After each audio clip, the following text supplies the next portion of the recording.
Wonderful to meet you. I'm looking forward to getting into your story. Thank you so much for taking a minute out today.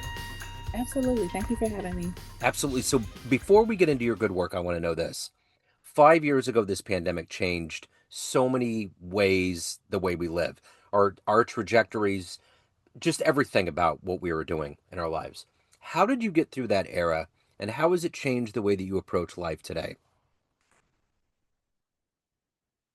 The way I got through it, I would have to say my children helped me get through that.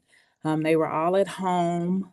They kind of helped me like get buckled down and like focus because I had to be like a teacher to three older kids and then a preschool teacher to toddler twins.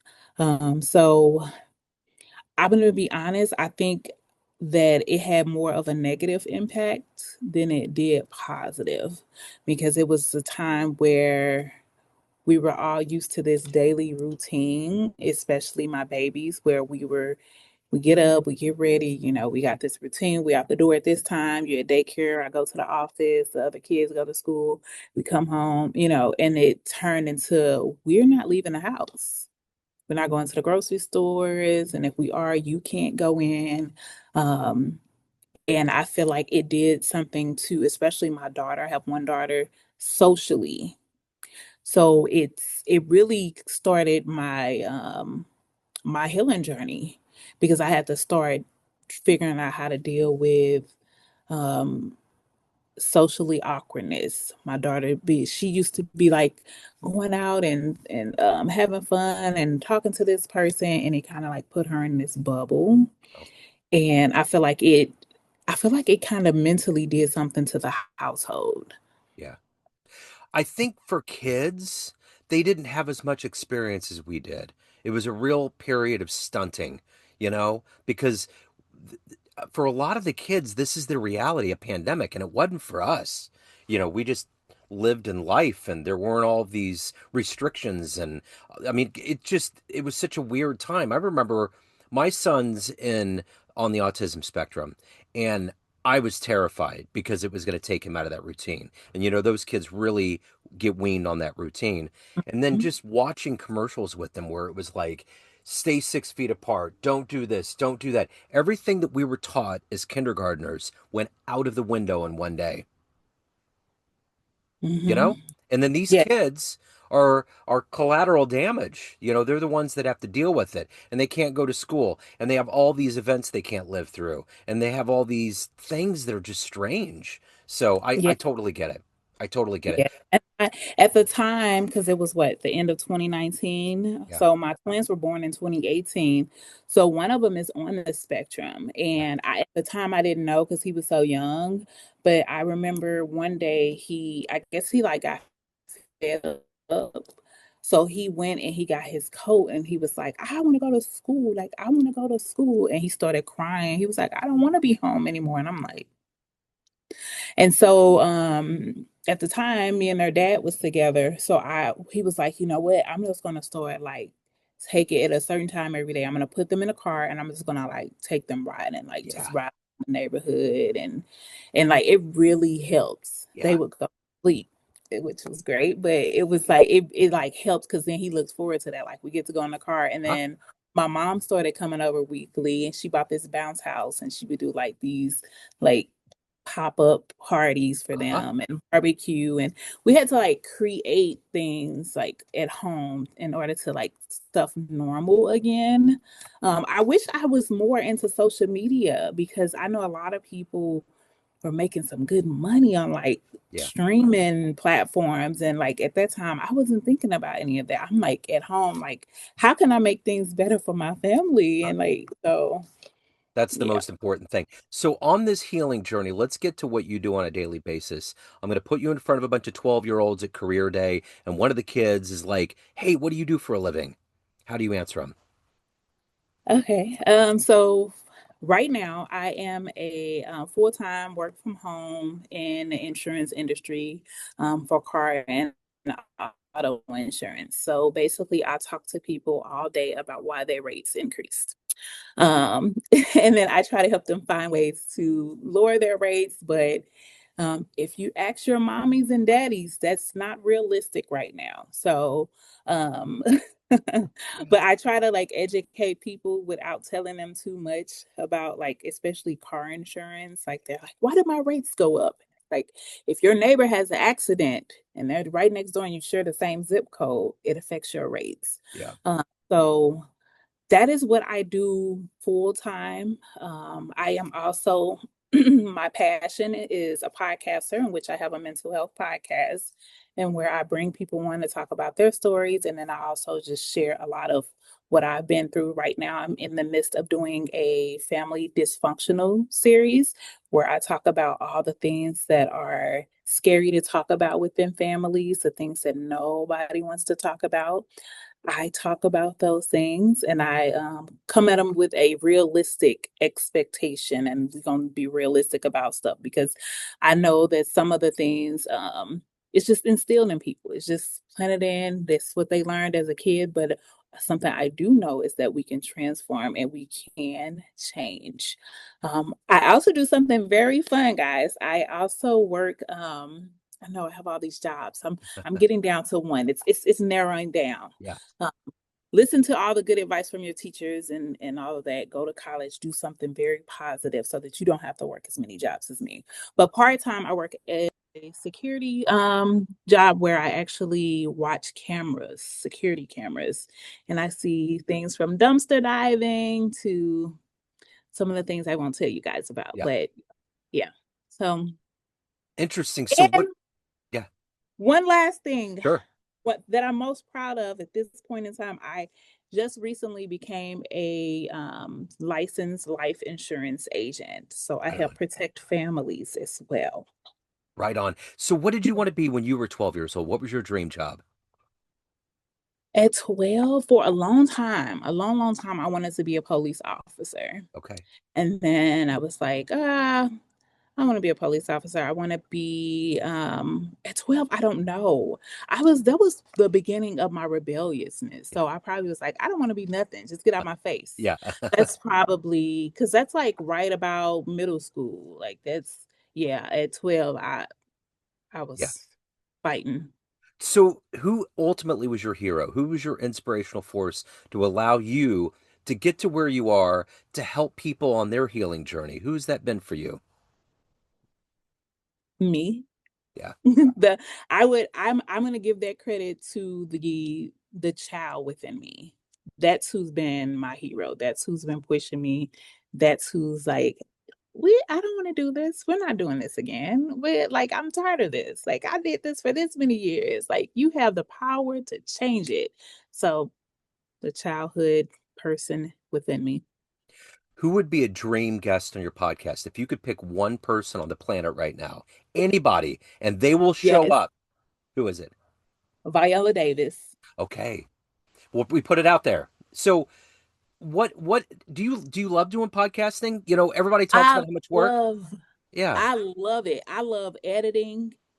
Like, and that's like the not fun part. I Yeah. actually enjoy editing. Yeah. I love podcasting. Like I love having people on and hearing their stories and being able to like just I there's not one person I've interviewed that I didn't learn something, Yeah. that I didn't get to take something away, that I wasn't like, aha. Like I always have aha moments. I never hear the same things. So it's always exciting and I'm always like eager to meet new people and just hear their stories.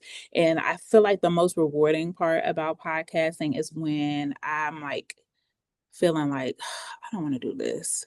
And I either interview somebody and I'm like, I needed to do that interview. Huh? Like that, it was destined for me to do the interview. Yep. But the more rewarding thing is when I'm like, I want to do this. And somebody will come to me and be like, when you said this on your podcast, like it really helps me. Huh? Thank you. And I'm like, okay, let me That's sit it. up, let me get it together, let me get, because there is a purpose, there is a reason that I am doing this, and I'm excited, I'm happy, I'm It's a wonderful this. world. I totally get it. So do you notice during the editing process when you rehear something you heard the first time, it sinks in and it's deeper, it like makes more sense? Do you go through those moments? Yes, yes. Like I'll listen to an episode like from my when I first started, and I'll be like, I said that, and it'll be something that maybe was not even relevant at the time, but in that moment where I'm hearing it, I'm like, oh, I needed to hear that. Like that Yeah. was for me. Yeah. You know, Yeah. we've hit this point in our lives and divulging in media where you can go back to your childhood and think about TV shows or movies that were really big in your life. So my question to you is this: what was the first podcast that you started listening to, or a podcast that really inspired you? You thought, man, they're knocking it out of the park, and maybe you emulated it or you looked up to them. Man, the podcast, the funny thing is this the genre of this podcast is just completely different than mine, Yeah. but I love it so much. It's Crime Junkie. Okay. And it's funny because like the my twins are 7 now. And when we go on like road trips, they're always like, put on that podcast where the girls are talking about the crime. And then when I started my podcast, like one of my twins, the one that's autistic, he listens to my podcast and he tells people. It don't be at the right time. Like we could be in the middle of like something that has nothing to do with podcast. Uh-huh. It's he don't care who it is. We Uh-huh. at the doctor's office. He's like, my mama got a podcast. You should listen to my mama podcast. I'm like, yep, I That do. I have I a podcast. You I should get it. listen. Miles does that too, man. He's just like he just gets in there and it's just one of those things where Yeah. you're in that world all the time, but you're just like, wait, we got to find the timing here. You know, it's good you're doing it. We got to figure the timing out. So let Yeah. me ask you this. If you could go back, if you had a dream tonight and you ran into the 16-year-old version of you, or that younger version of you that was just getting into that rebellious phase, figuring things out, and you could give that version of you a piece of advice based on this life you've lived, the wisdom you've gained over all these years, what advice would you give? Stay single and focus and get into life insurance early. I like it. Yes. So let's say you walked into a room of everybody that knows you in a business sense, whether you've been on the phone with somebody, a client, somebody you've worked with, everybody that's known you in a business sense, and you walk to the podium in that room and you can tell them one fun story about you. Maybe the first like award you got, maybe the first concert you went to, a big moment, a travel experience, something that would humanize you a little bit and take you out of that business sense so they would know you a little bit better. What would be a fun story you could tell that room? A fun story. Oh man. I have I'm trying to think of something that's like more for me, like that's more of about me than about a situation. Yeah, But I guess I would have to say the first time I ever got on an airplane was as an adult, yeah, and it was to take my oldest 3 kids to Disney World. And kids, they don't have a limit or any bounds to anything. They don't care. They don't have any fears. So we're on this airplane. Of course, they're like, I think they're like 5, 6, and 7 at the time. And I'm in my 20s, and they are all on this one side of the airplane, like sitting in the 3 seats. And they have the window shutter up, and they're all looking out the window, and they're like, oh man, it's miles and miles of clouds, mama. It's clouds. Look. And I'm like this, please yeah, put the window shutter down. Like, please don't do that. Like, please, I'm terrified, yeah, but I wanted to get them to Disney World and I was not driving. And it was my first time going to Disney World as well. And it was so worth the being scared on the airplane, uh-huh. like to see how excited they were and just the whole experience of being able to do that. And I've taken them on so many trips, and I pride myself in that because like a lot of people looked at me and they're like, "Oh, you're young." I was By the time I was 22, I had 3 kids. So people Yeah, was like, "Oh, you're supposed to be on food stamps and Section 8 and depending on the government for all of these things." And that just was not my story. yeah, Um I knew what I didn't receive as a child, and so I gave it to them. So yes, Disney World was definitely like my fun. It was funny to see how they reacted to like the plane versus me, and I'm just like, Uh-huh. yeah. But now I love the Oh airplane. yeah, you're good. Okay. Sit me next to the window, and Okay. I want it up, and I want to look out the whole That's time. awesome. That what a great story. What a triumphant story. So this is a natural segue into my next question of everything that you've done in your life, accomplished, evolved to at this point. What are you the proudest of? I am the most proudest of the children that I've raised. Yeah. Um, I feel like that society has it mapped out to where, especially with my boys, I have a 18 and a 20-year-old. They are both outstanding young men. They both work. The 18-year-old is in his senior year of high school. My 19-year-old daughter, she's at work right now. She just graduated from high school. They're very respectful. They're just amazing kids. And I feel like that society looks at them and like, oh, you're supposed to be in jail or you're supposed to be out here gang banging. You're stealing cars. And that's just not their story. And I take pride in the way that I raise them. And one of the things that I would tell other parents who's raising children, be honest with your kids. Yeah. Don't sugarcoat it. Don't try to cover stuff up. Don't try to make it nice and neat because the world is not going to handle them that way. Yeah. You have to handle your children the same way the world would handle them. So Yeah. I've never been the type that, although we had fun and we did a lot of things, I'm gonna be honest. If you do that, you want to go to jail, you you you got your pants hanging down. You want Yeah. to like so I've just always been honest, and I take pride in the way I raise my babies. So at the end of the day, everyone has a perception of you. Family, friends, all of your listeners, everyone you work with, everyone that knows you, but you run the show. What's your perception of you? Who do you think you are? I am an amazing person. I'm a great friend. I'm dependable. I'm lovable. People know they can call me for any and everything, and they do. Which is one of the reasons I am going to school right now. I have a bachelor's in psychology with the emphasis on mental health because I have the podcast, but I need that credential to go behind it. So I'm one of those people who like I love helping people.